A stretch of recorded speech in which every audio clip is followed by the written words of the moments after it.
And welcome to Lemonade Stand. I'm so happy to be in the new location on 38th Street in the Manhattan Neighborhood Network Studios. I'd like to send a big shout out to all that watched our first show. We really hope you enjoyed it and continue to watch.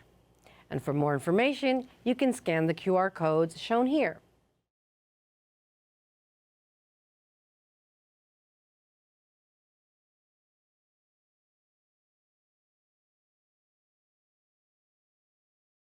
Thanks for joining us today.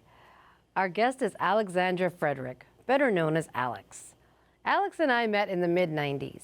I worked at Sam Ash and my co-worker there, Ellen, recommended her for singing lessons. Alex and I hit it off right away.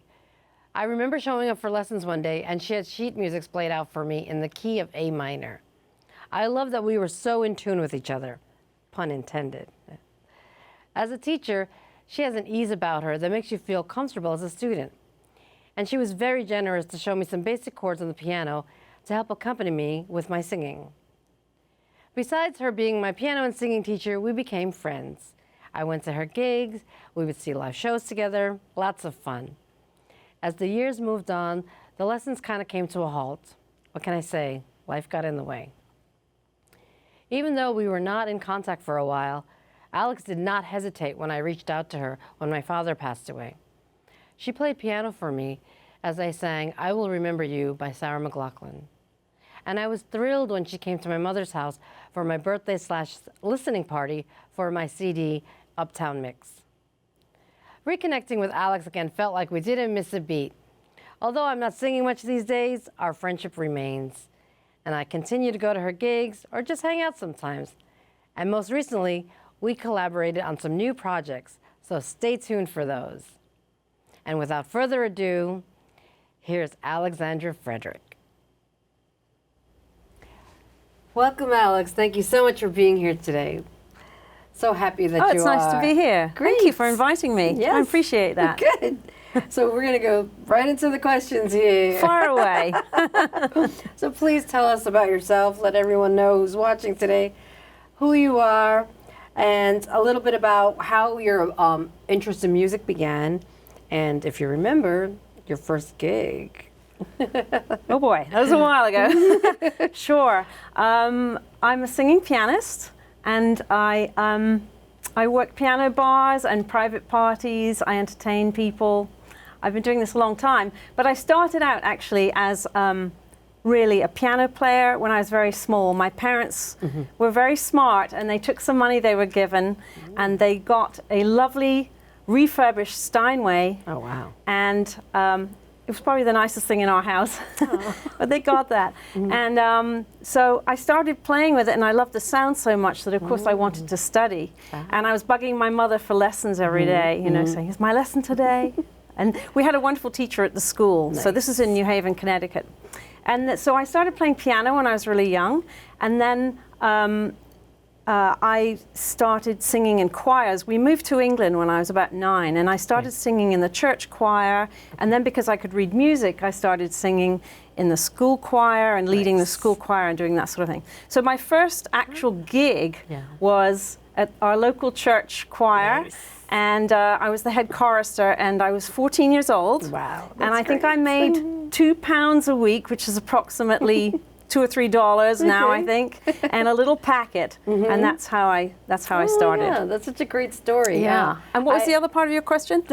Your first gig, which you answered, you were playing 14 years old. I remember being around that age when I had to also, my music background kind of started in church. I think a lot of people, a lot of musicians, you hear that they started out in church or... oh, yes, absolutely. Yeah. So and I think you also asked me about my influences. Yes, like what, you know, how did you...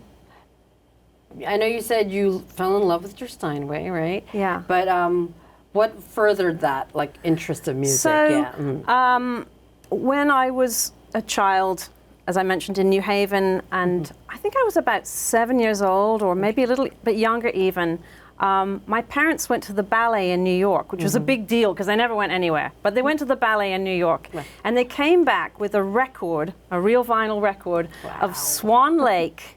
And I remember they put the record on, and I found myself sobbing. It was, and I remember thinking this, I would think I was 6 or 7. I thought, this is so weird. How can you cry to music? Why would I be crying? Yeah. And then I had a very similar reaction when I was older, and I found, again, another record. This was in my parents' record collection, and it was, somebody had given them Oscar Peterson Trio, the great jazz pianist, who I adore. And of course, I didn't know who he was. I put it on. I was a little older. I knew how to put records on at that point. I put it on, and Oscar Peterson, somehow I had such a visceral reaction to the swing and the heavy, the beautiful swing he does, and it's so exceptional. And you know, I just found myself, you know, moving and grooving, and I was like, what's going on? Why am I moving like this? What's very strange? You know, they call it the jazz bug. But it just kind of, it got me. Isn't it? I love that. Yeah. I love how music, like you said, just captures you and takes you. You started sobbing and also just moving to the beat and to the music. And music has a magical way of doing that. So it does just take you. It's extraordinary. It sort of claims you, doesn't it? Yeah, I love that. Yeah. Did you ever give a performance that left a really great impression on you? I think I've got a couple in mind here. So I think one of the ones that I was most fortunate probably to have been included in was actually my professor, Mr. Motley from City College, did a concert that was a tribute to Max Roach. Oh, wow. And he got a bunch of us who were students at the time to come and sing with Frank Foster and Dee Dee Bridgewater. And in that same lineup of this special tribute to Max Roach, who was there, was Eartha Kitt doing this kind of Catwoman interlude she did on her own, which was just mesmerizing.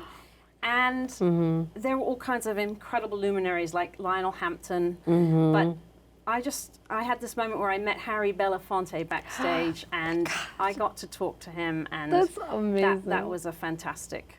So that was one of my probably favorite memories of gigs.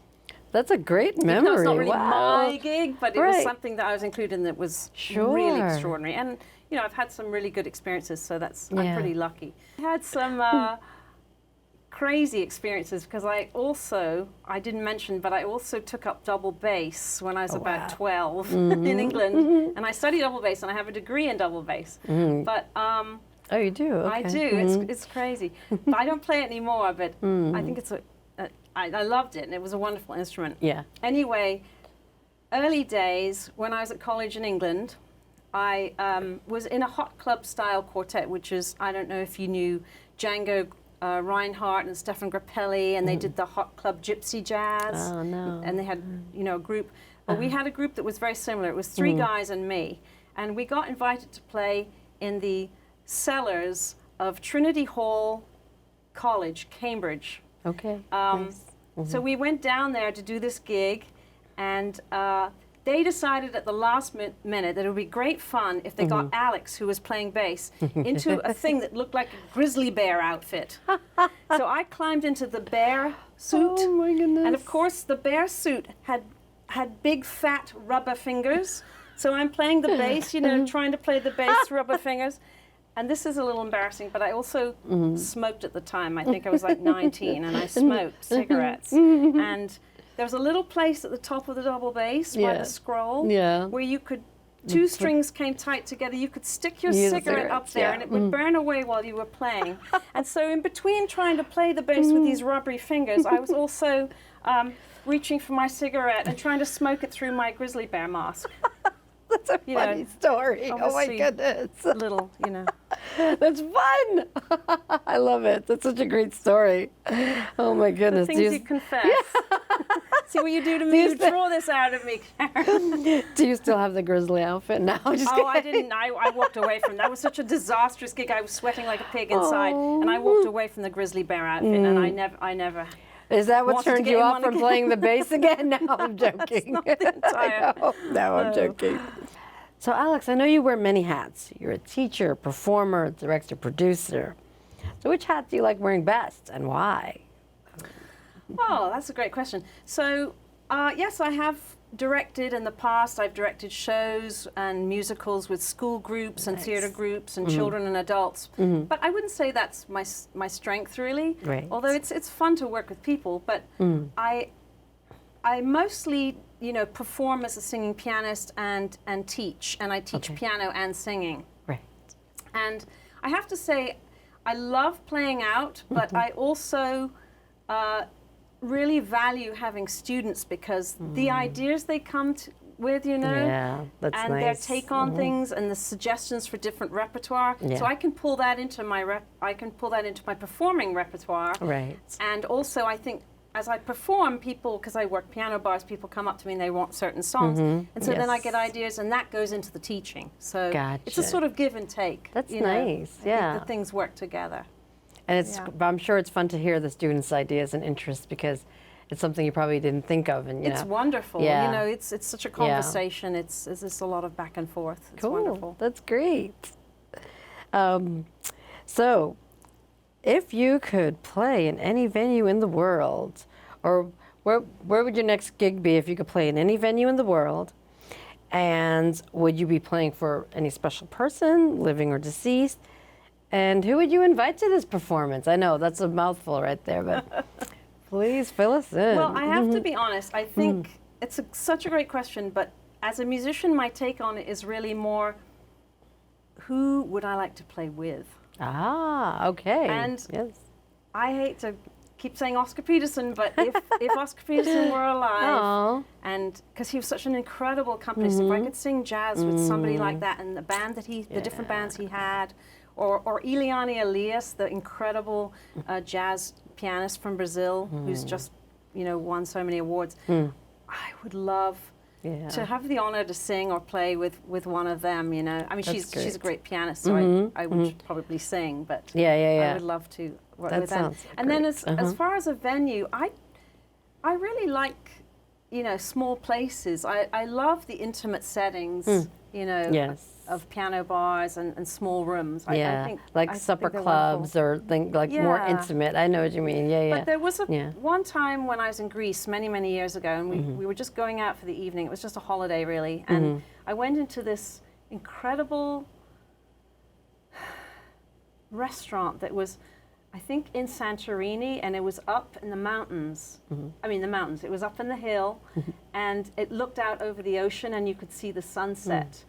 And I think it had a piano in. It must have had a piano in there, because I got this idea that if I could one day play in a place like this, just the ethereal beauty of sitting on a Greek island, Nice. playing That's to a small beautiful, audience of people having dinner and looking out on an incredible sunset. Oh That, my God. to me, That's nice. that's, I don't see myself in a huge Right. stadium or I'm auditorium.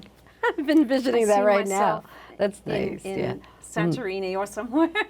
That's perfect. That Because sounds I like small rooms. yeah. Yeah. That's really nice. I like that. In that intimate setting, you get a more personal feeling Yeah. and touch also, you know, so And the other thing really about cool. that is, if I may add, Yeah. is there's a special thing that happens.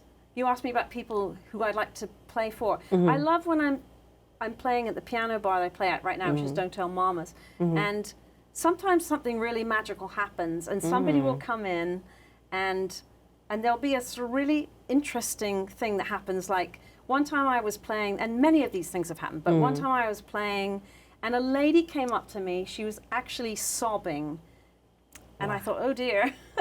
But she came up, she said, "You played my deceased husband's favorite song. It was a Billy Joel song." yeah. No. And she said, the thing is that we had some property, and he died unexpectedly about 1.5 years ago, and we had this piece of property, and I was supposed to sell it, and I didn't know if he wanted me to, because we never discussed it. Right. And I've been on the fence whether I should sell it, and even tonight, it's supposed to be, you know, we're supposed to have a signing tomorrow, and Oh, I wow. still felt weird about it. And when I came in and I heard my husband's favorite song, I thought, he's here and he's sending me a message. Oh, And what a great story. this kind of thing happens Oh. over and over again. I won't, not always that intense, but just, yeah, that's you so know, one time I beautiful. said to there were some ladies sitting in the front of the piano bar, and they looked like they wanted to sing, and I said, "Sing out, Louise," you know, because it's an old joke that "Sing out, Louise," and one of them said, "I'm Louise," and she really was Louise. So I thought, what are the odds? How did I know she was a Louise? Because I've never said that before. That's so crazy. funny. So crazy. That's so great. I love these stories, all these connections. See, that's what music does. It is the connection. It just draws isn't people it? I mean, together. it brought us Definitely to be friends, did. didn't Yeah. it? You know. And you know, like people always say this too, like food, music, movies, sports. Those are like connections. No matter Yeah. where you are in the world, no matter what your politics, there's those certain draws, and music definitely does that to you. Yeah. Takes you to a different place and time. It's a different Yeah. language for humans that Yeah. bring them together in a Definitely. different way. It's an Exactly. energy that's created. Yeah, you don't have that to bring speak the people language together. to understand Yeah. the You could- feeling or the movement or the message, right? So Anywhere in the world where people appreciate it, you know. that's the beauty of music. I love it. Exactly. That's what brought Yeah. us together today. So I have another question for you. It's Okay. so for what advice would you give to anyone that's starting out in the music industry or music world or Oh, okay. yeah. Yeah, I think about this one often because I've been so lucky. First of all, what springs to mind, this is kind of random, but what springs to mind is never think anything else that you have to do to get by while you're getting your music thing together is below you. Everything is relevant.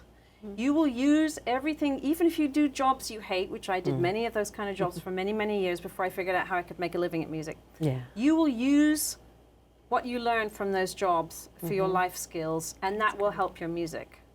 That's really I would good. say, you know, don't think any job is below you. Don't think any situation is below you. You might not get paid. I'm not saying you should necessarily buy into people who try to get you to do something you don't want to do musically because of the exposure, which I think is a kind of hideously overused word.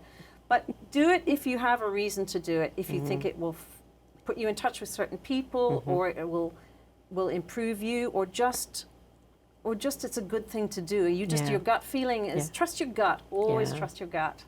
You It's know, really- if people try yeah. to put you off music Yeah. when you're young and everything Yeah. and say, oh, you can't make a living, you can't, you know, Yeah. forget it. Just follow that. Follow, if you think you can do it, do it. I love that. That's great advice. I mean, follow your passion, right? Follow Yeah. your heart. Absolutely. And no matter what jobs you get, even you're learning as you go. It's a learning experience, and then you take that all with you. Because when you are at a place when you feel satisfied and comfortable, you're taking all of these experiences and you're making this. You're making art, music. You're making yourself feel happy too, because you followed your heart. And you'll learn So, about people. You'll learn about people in non-musical situations, and what you learn about people and how you connect with people is really important for your music too. Yeah, that's Yeah. great. I know. And also, if you're Megan. young, or I'm not necessarily young, but if you're just starting out in music, there's a wonderful online website called Bandmix, and it's a great way to meet other musicians. There you go.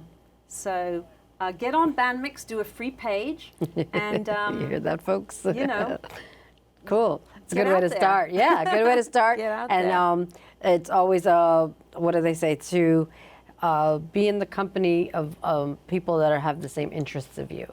Yes. With you, rather, Yeah. because they'll encourage you and keep you going. yes, You know. listen to the positive messages, not the negative ones. Exactly. Because Like- there's too many negative ones Yeah. out there when you're trying to do art and Yes, music and things. especially like if you don't have a supportive group, even if it's your family or not, you need that positivity. You need someone to help you through it, because Absolutely. starting out in any art form is very difficult and very competitive, as we know. So And good there's to have no a support group. blueprint. There's really There is no blueprint. You know, blueprint.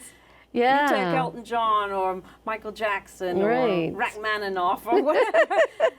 Right, Nobody's the same. You know, Yeah. they all have their own way. And now it's time for lemon recipes.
Thanks for joining us today, folks. And now, Alex Frederick will perform a song for us. Hit it, Alex. Thank you, Sharon. Summertime, and the living is easy. Fish are jumping, and the cotton is high. Oh, your daddy's rich, and your ma is good looking. So hush, little baby, don't you cry. One of these mornings, you're gonna rise up singing, and you spread your wings, and you take to the sky. But till that morning, there's nothing can harm you, with Daddy and Mommy standing by.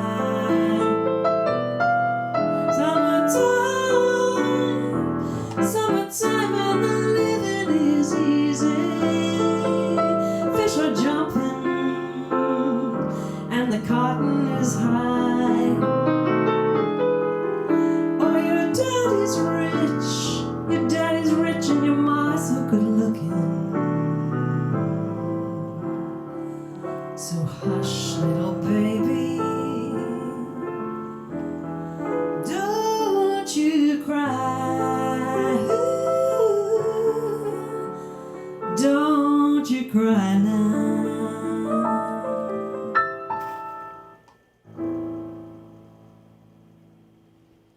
Beautiful. Thank you. Thank you so much, Alex. That was beautiful. Thank you. So here at Lemonade Stand, we have our final thoughts question. So this is where you have the floor to bring awareness to any topics you'd like to discuss today or just bring awareness Oh, to. I appreciate Please, yeah. that. Thank you. Basically, I don't have a cause célèbre particularly, but I do think music is very important in all kinds of settings. And I've worked a lot with Alzheimer's patients and dementia programs over the years. And I think if you have an opportunity to play for that demographic, it's really a wonderful, rewarding thing. To play for seniors, many of whom have a lot of knowledge, and just so many people will need your music and appreciate it. And I just want to plug that aspect of playing. That's great. I love that. Yes. Need to go into the retirement homes or even to hospitals and play, and it's so uplifting for people. So Anywhere where people need live music, I and there's a think lot of need for it. that's great. Yeah. Thank you, especially with the pandemic. So it's just a nice way to bring people together once again if they can't get out. So thank you again for joining us. Well, it's been my pleasure today. Thank you so much. Thanks. So thanks to everyone that was part of this production. Thank you to my lovely guest, Alex. Thanks to everyone that worked behind the scenes to make this all come together.